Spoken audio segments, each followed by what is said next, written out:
What is this? This is actually a loaner car. My car is being serviced right now, so they gave me this for the time being. And I'm just gonna do a quick little review on it. I wanted to wait until it got kind of dark outside, just because the best part of this car is the interior, and I want to make sure that I showcase that in this review. And this is my first car review, so this is not going to be your typical car review. Okay, not your typical car review. So we're gonna go do this off the cuff. I didn't really do any research about the car. I'm just gonna drive it, show you guys the interior and stuff like that, and just give you my impression of the car. And if you guys like this, maybe I will ask the dealership to do some more reviews. I don't know, see how it goes. But anyway, if you're interested, stick around and let's get this review started. All right, so we've just gotten up here with the GLA 250, and I gotta say, seeing the car in person, it's a much better looking car in person than it is in photos. And I know people like the older version of this car, just due to the fact that it had more of that wagon look. And I can agree with that, because from the back, it does look like just a smaller GLC, but I think nonetheless that it does look good. Like I said, this car is actually a loaner for me right now from Mercedes-Benz of San Diego.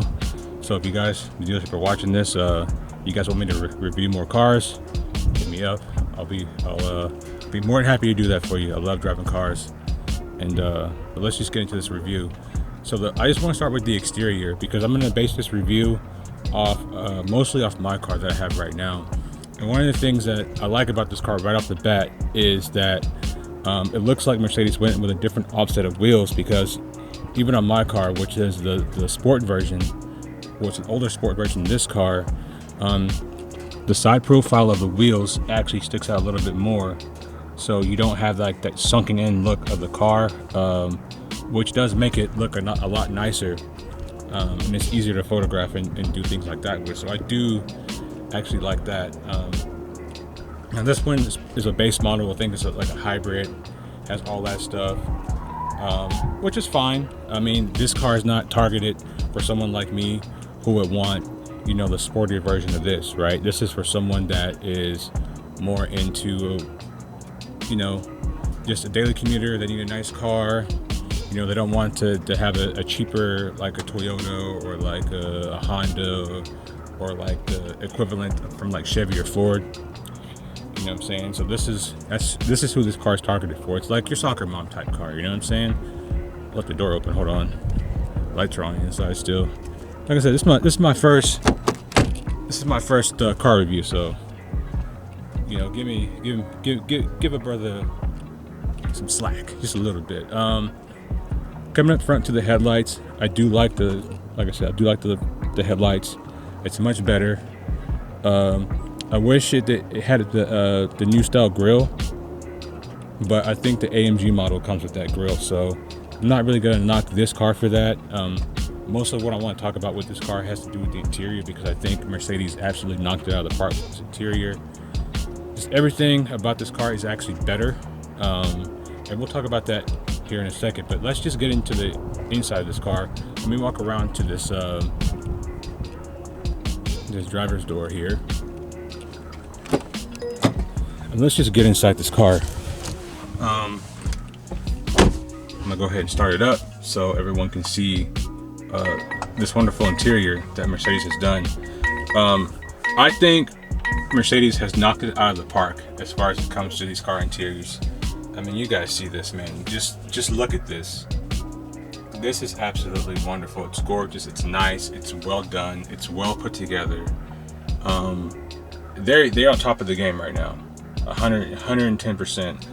And I just really hope my action camera, when we go for a drive here in a minute, does this interior justice, and it gives you guys the views that you guys deserve in this car, because this is a really nice cabin. If I wasn't into like a sports car or anything like that, this for me would be perfect.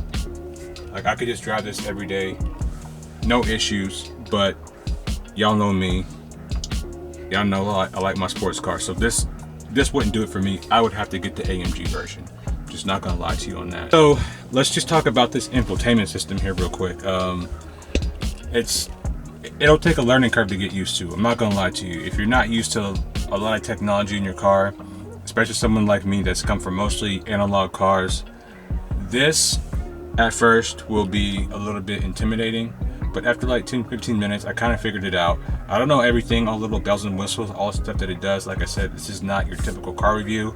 This is very basic information. I'm just going to tell you guys what I think about the car, my impression, how it drives, all that kind of stuff. If you want to look at a more technical review of this car, there are plenty out there that you can go watch. I would advise you to go watch it. Now, this is supposed to be like an ergonomic type thing, but one thing I want to point out here is, you see here on the left side of this screen, there's a home button. You also have a home button down here on this trackpad.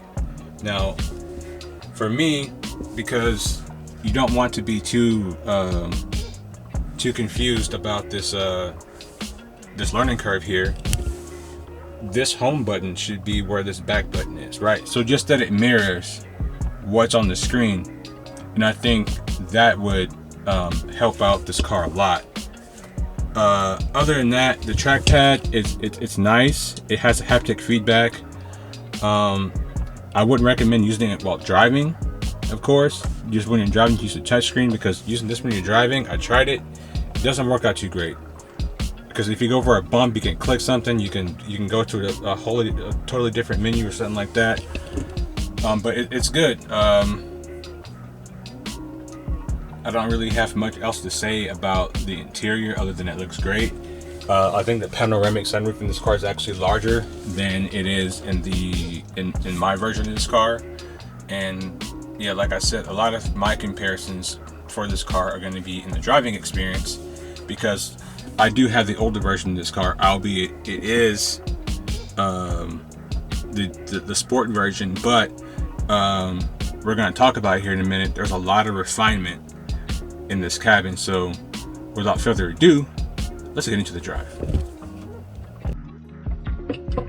All right, let's get this the rest of this review started. Put the car in sport mode because that's how I drive my car.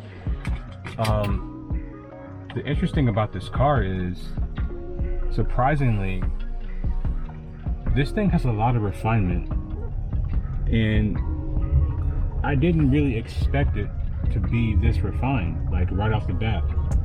And this is only the base model, so I can't imagine how good the GLA 45 would be on this newer platform. And the reason I say that is, there are a lot of things, right, about the GLA 45 from that earlier generation that a lot of people didn't like. I mean, they could see the potential in the platform, but there was also a lot of things that were wrong with the car.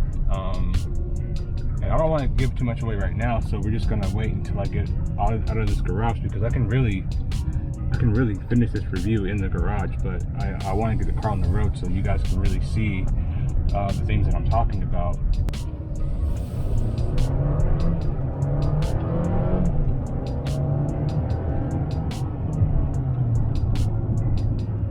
So for a base model car, it actually has a little bit of giddy up.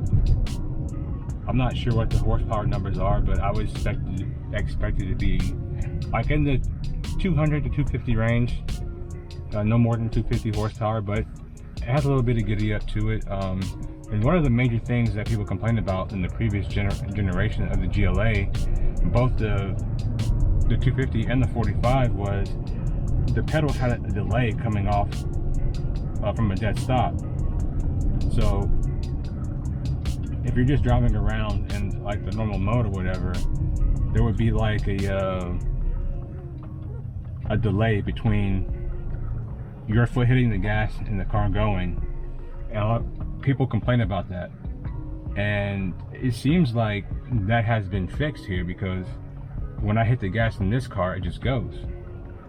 And that's what you really want to see in a car like this. And I keep saying it and I have to say it again, like this thing is absolutely gorgeous at nighttime to be in. There are other color settings that you can change it to. I'm not gonna do that right now because I really like this one. Reminds me of like Pac-Man Jr. from back in the day. Giving away my age. And there's a lot more refinement in this jacket too. I think I might have said that, but in case I didn't, for it to be a 250, which I've never driven one, I've only driven the 45, right? It handles quite well. You still have to put a lot of input into the steering because it's not the sport model, but for what it is, it can get the job done. If you need to maneuver quickly, something like that, the car's gonna respond. I'm not gonna do that right now because there's traffic on the road and I don't want to, freak anybody out. But the car handles quite well, surprisingly. If you are a individual who is looking for a car, you want something a little bit more luxurious, but you don't care about sportiness or anything like that, I think this car is perfect for you. Even if you're a single individual, it's a practical car. It's nice as hell. It has all these features in it. I think this one's pretty optioned out. I don't think it has a lot of the night package and all that other stuff which you really don't need. Because if you're buying the base model, there's no reason to make the base model look more aggressive. You know what I'm saying? If you want to look more aggressive, just get the AMG, which is more aggressive. You know what I'm saying? But if you're gonna get the AMG, know that car is gonna ride a lot stiffer than this one. You know what I'm saying? I'm in sport mode right now in this car, and it's not near as stiff as sport mode in my AMG. But I don't mind that because when I was in Japan, I drove a Skyline every day. Right? I drove every single day, and that car is extremely stiff. So I don't mind that my AMG, compared to most modern cars, is pretty stiff. I don't mind it. It's fine with me. You know what I'm saying? But you have to be aware of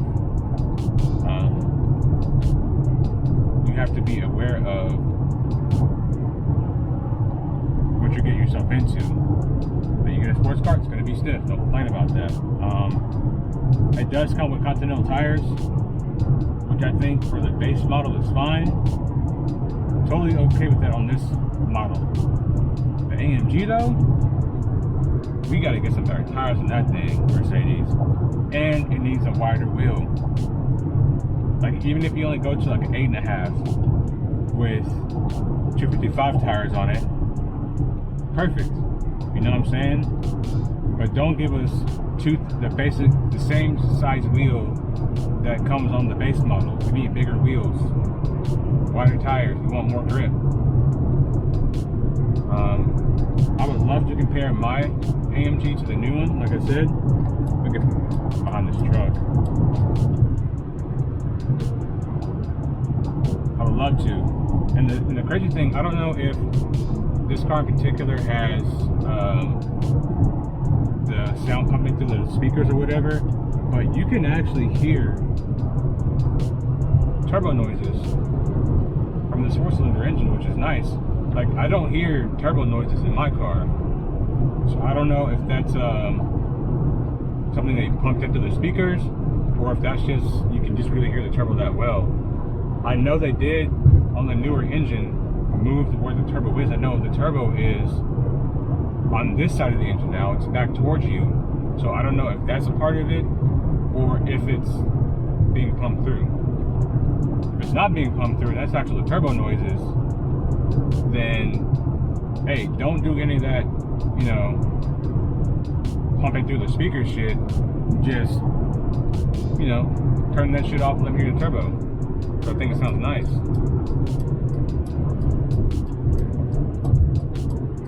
Over here, I'm actually going to get food, like I said. But yeah, man, this car is great. It's a your not so typical car review. It's kind of really just a one-shot review because I'm taking this thing back tomorrow. And I just want to give my impressions and let you all know that I'm pleasantly surprised with this car. I have to kind of slow it down there because I was driving just like I would drive my AMG, and I was turning and the car was not turning. I was like, oh yeah, I forgot, you know, this definitely isn't my AMG. But we got through it just fine. You know, just a little bit more steering input. And the transmission is still the same, it's not the same transmission because this one's actually an 8-speed. But the transmission behaves the same way, and it's even actually a little bit more refined than the previous generations. Of course, in this version, it's going to be detuned. It's not going to be like as wild or as crazy. But I still think this is a very good vehicle for someone who wants a nicer luxury compact sport utility. I think it's perfect. I think it's great. I find absolutely nothing wrong with this vehicle. It has the things that you would want to see in an evolutionary upgrade in this car, in this type of vehicle from the manufacturer. I think it's good. I think it's really, really good. The looks aside, it does look like a small GLC. It really does. But at the same time, it's also very, very well done. The interior is phenomenal. And I forgot to turn the auto stop start off.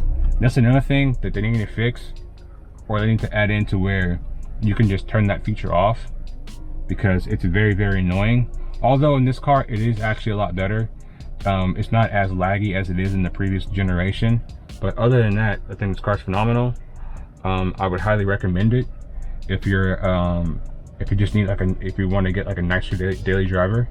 It's great. I don't know how much they option out for, but I would expect this car to be somewhere in the $40,000 range. So if you have the money and you want something like this, it's the perfect car for you. So anyway, that's gonna wrap this review up. If you guys like it, you guys want me to try to get more reviews, I can talk to the dealership and be like, hey, I have a YouTube channel. I did a review on a loaner car. People want to see more. So I don't know, we'll see. But comment down below if you like it. Like I said, there's a lot of more stuff going on with my cars, and there's a track day coming up next month that I'm gonna try to get at least one of the cars ready for.